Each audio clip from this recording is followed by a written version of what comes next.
Behind the glamorous facade of the Paris Opera Ballet, young aspiring ballerinas were sexually exploited for the benefit of the ballet and its patrons.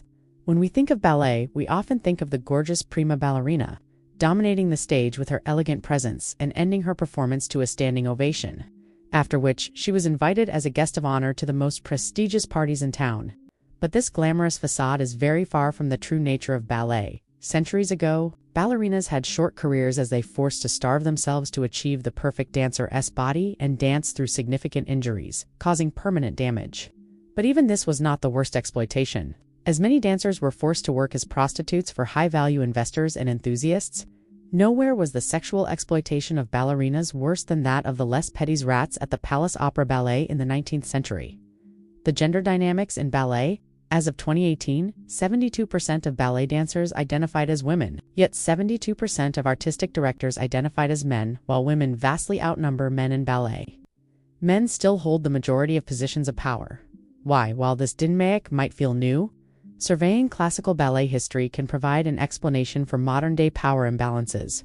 Unequal power dynamics between men and women can be found throughout ballet's global history, but most notably in the Paris Opera Ballet's Foyer de la Danse. The Foyer de la Danse was a backstage room that essentially served as a brothel, while other international ballets at the time had similar practices. The 19th century Paris Opera Ballet is one of the most noted cases of sexual exploitation in ballet history.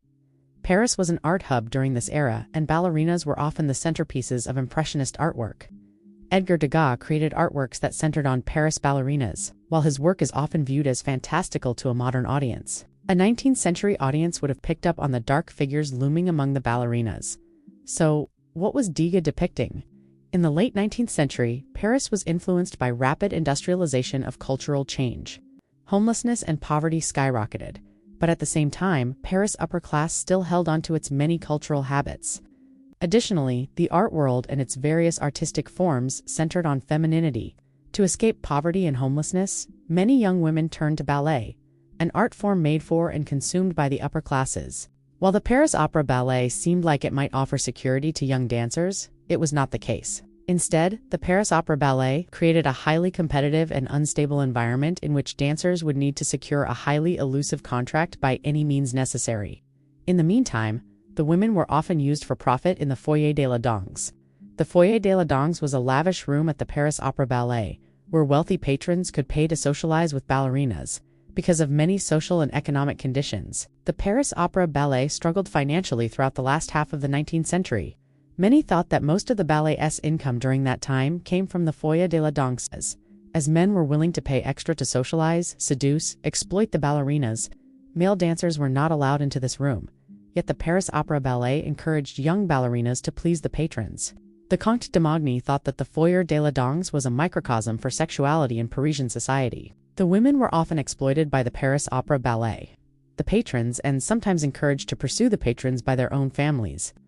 Although the Petits Rats, young ingenues training to be dancers, are still part of the Paris Opera Ballet, many of their earlier counterparts faced harsher circumstances throughout ballet history. In the late 19th century, the women who were recruited to join the Paris Opera Ballet were often impoverished, vulnerable young women. The dancers at the bottom of the company hierarchy, or the Petits Rats, were the most vulnerable to abuse and exploitation. After rigorous testing and apprenticeships, the ballerinas might finally be admitted to the company on a good contract. For many Petits Rats, a good contract never happened, and they were forced to work with continual manipulation and exploitation. The Petits Rats were also the subject to many artworks. Most notably, the famous sculpture, Little Dancer, aged 14 by Degas, is modeled after Marie Van. To this day, she remains one of the most famous Petits Rats. However, little is known about her life after she left the Paris Opera Ballet. Although she is memorialized forever through Degas' work, she was ultimately seen as disposable by the Parisian society. Marie Van Gotham is an oft-forgotten figure in ballet history, but she has become the representative for the Petits Rats of the 19th century. Like many of the other Petits Rats, Marie lived a life of hardship. Her family lived in a district that was commonly associated with poverty and mise en closes. Her mother encouraged her and her younger sister to pursue in ballet in order to escape from their impoverished living conditions. It is also speculated that Marie and her younger sister became call girls to make ends meet, both inside and outside the Paris Opera Ballet. While at the Paris Opera Ballet, Marie worked around 10 to 12 hours a day, 6 to 7 days a week, under terrible conditions. The Petty's rats were notoriously malnourished and overworked. After she began art modeling, she could not keep up with the strenuous schedule of the ballet, and was consequently fired. Like many other Petty's rats, Marie Van Gotham never secured a good contract and remained in a life of poverty until her unknown death. Rats were notoriously malnourished and overworked. After she began art modeling, she could not keep up with the strenuous schedule of the ballet and was consequently fired.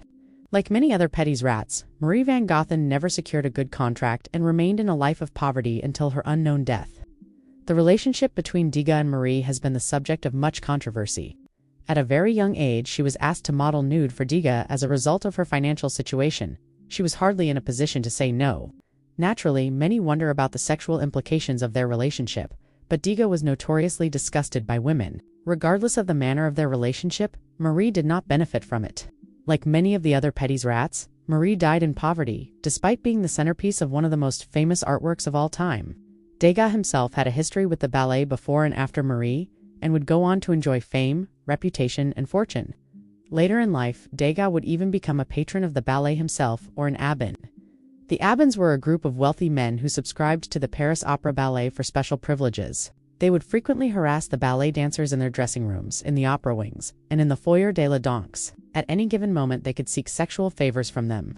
When an abbin claimed one girl, they would often sponsor her at the ballet so she might get a contract. In exchange, she was expected to become his mistress. So common was this phenomenon that it became a literary trope.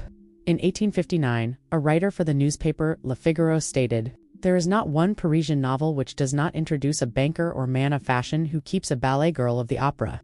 However, while the men weren't judged, the women often were depicted as social climbers, looking to escape their class. Despite the fact that these women had very few resources or support to say no to the abbins, they were often held responsible for the power dynamic. Most importantly, the sexual and labor exploitation they experienced was usually not enough to lift them from poverty. To the abbins and the Paris Opera Ballet, Petty's rats were often disposable. The relationship between the abbins and the Petty's rats was one of manipulation and exploitation. However, while it might seem like a long time ago, such a dynamic is a repetitive pattern in ballet history. From the Palais Garnier to the New York City Ballet, this dynamic precedes and succeeds the 19th century.